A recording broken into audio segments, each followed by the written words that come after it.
Breaking news చూస్తున్నాం. తప్పు చేయకున్నా కేసీఆర్ క్షమాపణ చెప్పమన్నారంటూ కూడా వేముల ప్రశాంత్ రెడ్డి స్పందించారు. తమ గొంతు నొక్కేందుకే కాంగ్రెస్ ఇలా వ్యవహరిస్తోందని, ప్రజా సమస్యలు చర్చకు రాకుండా ఈ కుట్ర పన్నారంటూ కూడా ఈ వ్యాఖ్యలు మనం చూస్తూ ఉన్నాం.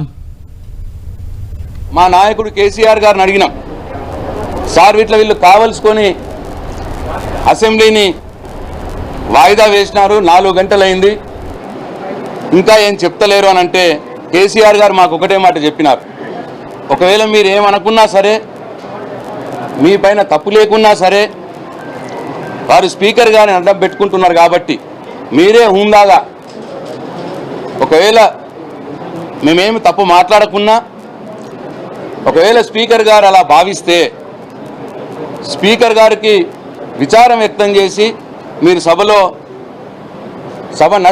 నడిపే విధంగా చూడండి, ప్రజా సమస్యలు వచ్చే విధంగా చూడండి, ప్రజా సమస్యలపై ఈ ప్రభుత్వాన్ని నిలదీసి ప్రజలకు వారిచ్చిన హామీలు అమలయ్యే విధంగా చూడండి.